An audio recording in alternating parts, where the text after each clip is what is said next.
마태복음 제18장.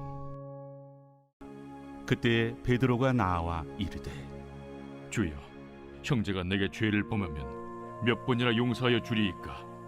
7번까지 하오리이까? 내게 이르노니 7번뿐 아니라 7번을 70번까지라도 할지니라. 그러므로 천국은 그 종들과 결산하려 하던 어떤 임금과 같으니 결산할 때 10,000달란트 빚진 자 하나를 데려오매 갚을 것이 없는지라. 주인이 명하여 그 몸과 아내와 자식들과 모든 소유를 다 팔아 갚게 하라 하니, 그 종이 엎드려 절하며 이르되, 내게 참으소서, 다 갚으리이다 하거늘. 그 종의 주인이 불쌍히 여겨 놓아보내며 그 빚을 탕감하여 주었더니, 그 종이 나가서 자기에게 100데나리온 빚진 동료 한 사람을 만나 붙들어 목을 잡고 이르되, 빚을 갚으라 하매, 그 동료가 엎드려 간구하여 이르되, 나에게 참아주소서, 갚으리이다 하되 허락하지 아니하고, 이에 가서 그가 빚을 갚도록 옥에 가두거늘, 그 동료들이 그것을 보고 몹시 딱하게 여겨 주인에게 가서 그 일을 다 알리니, 이에 주인이 그를 불러다가 말하되, 악한 종아, 네가 빌기에 내가 네 빚을 전부 탕감하여 주었거늘, 내가 너를 불쌍히 여김과 같이 너도 내 동료를 불쌍히 여김이 마땅하지 아니하냐 하고, 주인이 노하여 그 빚을 다 갚도록 그를 옥졸들에게 넘기니라. 너희가 각각 마음으로부터 형제를 용서하지 아니하면 나의 하늘 아버지께서도 너희에게 이와 같이 하시리라. 할렐루야. 사랑하는 열린문교회 성도 여러분, 지난 밤도 주님께서 주시는 참 평안 가운데 단잠 주무셨는지요? 아침을 깨우는 말씀, 오늘 하나님께서 우리에게 주시는 말씀은 마태복음 18장 21절에서 35절까지의 말씀입니다. 오늘도 살아계신 하나님께서 우리에게 주시는 말씀으로 우리의 삶의 기준을 세우며 그 말씀대로, 세워진 기준대로 살아내는 저와 여러분 되기를 바랍니다. 오늘 매일 성경의 저자는 본문의 제목을 한계 없는 용서라고 붙였는데요. 본문의 제목처럼 오늘은 용서에 대한 말씀을 우리에게 해주고 있습니다.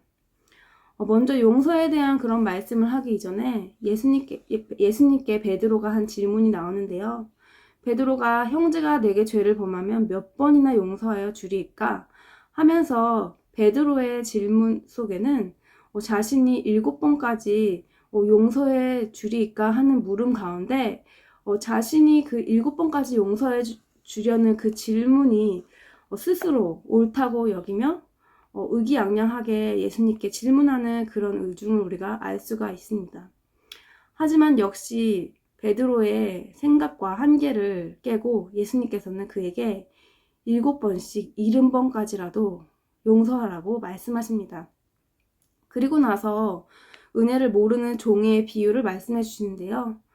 저도 이 내용을 많이 들어왔는데 지금까지는 이 내용을 그저 그 왕이, 임금이 탕감하여 준 그 큰 빚, 그게 바로 우리가 예수님께서 우리의 죄를 용서해 주신 그 은혜, 그리고 또한 그 나쁜 종, 악한 종은 우리가 본받지 말아야 할 그런 종으로 생각했던 것 같습니다.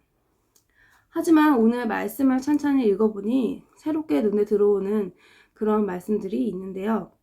23절에 그러므로 천국은 그 종들과 결산하려던 어떤 임금과 같으니, 바로 이 비유를 하시면서 천국의 비유로 이 말씀을 하고 계십니다. 그리고 또 이 내용 가운데 자신의 큰 빚은 임금에게 탕감받았지만 자신이 나가서 자기에게 빚진 동료 한 사람을 만나 그에게 자신의 빚을 갚으라고 독촉하며 그를 옥에 가둔 그 모습을 보며, 이 모습이 예전에는 이 사람처럼 되지 말아야지, 이 모습은 절대 닮으면 안 되겠다, 이 사람은 정말 악하구나, 이렇게 생각했다면 오늘은 이 말씀을 보면서 이것이 바로 나의 모습, 우리의 모습, 우리 인간의 모습이구나 하는 생각이 들었습니다. 먼저 우리가 방금 나눴듯이 23절의 말씀에 천국의 비유로 말씀하고 계십니다. 이 천국이 바로 그 종들과 결산하려던 임금과 같다고 말씀하고 있는데요. 그렇다면 우리가 여기에서 말하는 그 천국을 어떻게 생각해야 할까요? 천국이라는 것을 여러분 어떠한 곳이라고 생각하시나요? 천국이라는 곳이 그저 우리가 어떠한 장소적인 개념으로 우리가 죽어서 가는 곳을 천국이라고 생각합니다.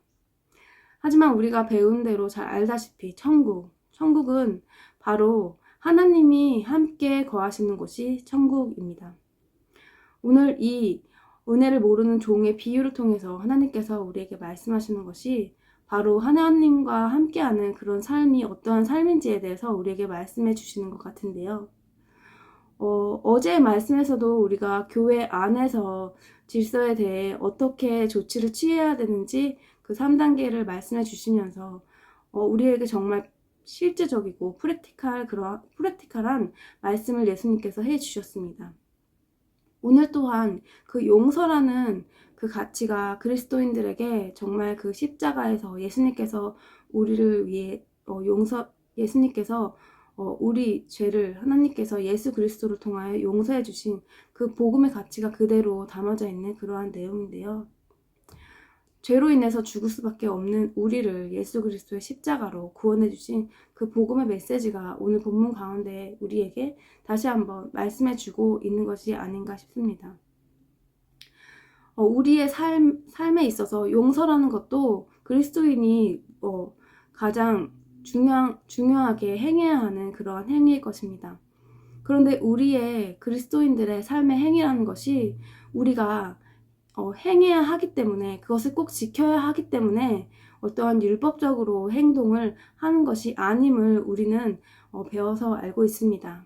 또한 그것이 구원을 이루기 위해서 우리가 예수님께서 우리를 용서해 주신 것처럼 우리도 이렇게 용서를 꼭 해야 한다는 그러한 개념적인 용서를 말하는 것이 아닌 것 같습니다. 오늘 이 용서에서 우리가 생각해 보아야 할 것 또한 우리의 삶에서 천국, 하나님과 함께하는 그러한 삶을 살 때에 우리의 삶의 열매로 우리의 믿음으로 인한 그 열매가 바로 용서로 나타날 수밖에 없다는 것을 우리에게 말씀해 주고 계십니다. 바로 우리가 예수님의 그 큰 사랑, 우리가 죽을 수밖에 없는 우리인 먼저 내가 참혹한 죄인이라는 전적 타락할 수밖에 없는 우리의 존재임을 우리가 먼저 인정하며 내가 그렇게 죽을 수밖에 없는 죄인이었는데 예수 그리스도를 통하여 우리 죄를 구원해 주신 우리의 그 1만 달란트 빚진 우리의 자리에서 우리가 어떤 것으로도 모든 것을 다 내어주어도 갚을 수 없는 그 은혜일진데 그 은혜를 오늘 이 임금처럼 우리에게 아무런 조건 없이 그 은혜를 주신 그 예수 그리스도의 은혜를 우리가 먼저 생각해야 하는 그러한 본문이라고 생각합니다. 우리는 그동안 교회를 다니면서 우리에게 은혜를 베풀어 주옵소서 기도를 하며 오늘은 예배 시간에 은혜를 많이 받았다 이러한 표현도 많이 쓰며 은혜라는 것이 내가 어떠한 나의 감정적인 그러한 감정적인 터치나 뭔가 하나님으로 내 마음이 채워지는 그런 마음들 또 그런 것들을 강구하며 내가 뭔가 이렇게 느낄 수 있는 그런 것들을 강구하는 것을 그런 걸로 채워지는 것을 우리가 은혜라고 생각했는지 모르겠습니다. 하지만 은혜라는 것은 이미 십자가에서 물과 피로 예수님께서 쏟으신 그 사랑 그 크신 은혜 더 이상 우리가 요구할 것 없는 그 큰 은혜를 이미 하나님께서 예수 그리스도 통해서 우리에게 주신 것이 바로 그 은혜라는 것입니다. 우리가 먼저 우리가 예수 그리스도를 닮는 삶으로 용서하기 위해서 우리의 생각으로 내가 한 번 참고 두 번 참고 이렇게 해보고 저렇게 해보고 스스로 용서를 하려고 하면 우리는 우리의 힘으로 용서할 수 없을 것입니다. 바로 이 임금의 비유를 통해서 천국이라는 말씀을 하신 것처럼 우리는 하나님과 함께하는 그런 삶 가운데 내 삶이 진정으로 하나님께 시선을 두며 하나님께서 가장 가치로운 것에 우리도 가치를 두며 하나님과 동행하는 삶을 살 때에 우리의 삶의 열매로 자연스럽게 하나님께서 우리의 마음 가운데 그 용서라는 것을 할 수 있도록 하나님께서 우리를 통해서 해 주실 것이라는 그 믿음을 우리가 가져야 할 것입니다. 오늘 자신은 용서받았지만 자신에게 빚진 자를 용서하지 않는 이 악한 종의 모습을 통하여 또한 우리의 모습을 우리가 반성해 보아야 할 것입니다. 우리는 그저 은혜를 쉽게 잊고 또 우리의 악한 본성으로 인해서 우리는 예수님의 그 십자가 은혜보다 또 다른 내 만족을 채우려는 내가 만든 나의 개념의 새로운 은혜들을 잘못 구하고 있는 것은 아닌지 우리의 모습을 돌아보면 좋겠습니다. 오늘 우리 본문 말씀을 한번 다시 읽어보시면서 여러분은 이 천국이라는 것 그리고 또 여러분의 삶 속에 그 용서라는 것을 어떻게 이루고 계셨는지 한번 생각해 보았으면 좋겠습니다.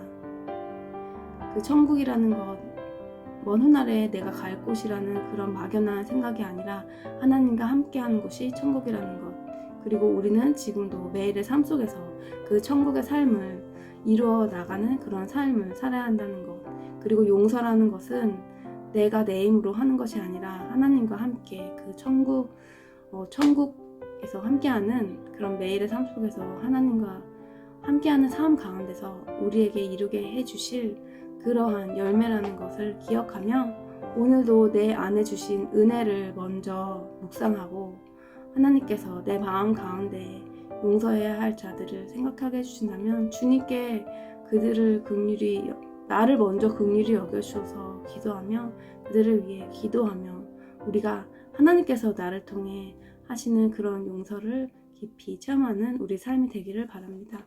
기도하시겠습니다. 사랑하는 하나님 감사합니다. 우리에게 또 실제적인 그런 삶의 적용에 있어서 오늘도 새로운 말씀을 주시면 감사합니다. 하나님, 우리가 그리스도인으로서 행해야 할 것들이 많이 있는데 그것이 그저 나의 어떠한 행위로 내가 하려고 해서 하는 것이 아니라 우리가 하나님을 사랑할 때에 하나님께서 우리를 통하여 이루실 일들을 우리가 하나님 뜻대로 이루실 일들을 우리를 통해 하시는 것을 보는 그런 삶으로 우리의 힘을 내려놓고 주님께 오늘도 간구하며 오늘 하루도 주님께 맡기는 그런 삶을 살기 원합니다. 주님께서 주시는 그 한없이 크신 그 은혜를 오늘 깊이 묵상하며 그 은혜 가운데 우리가 하나님께서 요구하시는 것이 무엇인지 주님의 음성을 듣고 오늘도 주님께 기도하며 주님의 은혜 가운데 우리가 행하는 삶이 될 수 있도록 인도하여 주시옵소서. 예수님의 이름으로 기도드립니다. 아멘. 사랑하는 열린목교회 성도 여러분, 오늘도 말씀으로 하나님께서 우리에게 새로운 것들을 알게 해주시고 또한 그 삶으로 살아낼 수 있는 기회를 주신 하루입니다. 오늘 하루도 하나님의 말씀 가운데에서 주님과 동행하며 그리고 하나님께서 기뻐하시는 삶을 이루어내는 저와 여러분 되기를 간절히 바랍니다. 아침을 깨우는 말씀은 내일 이 시간에 다시 뵙도록 하겠습니다.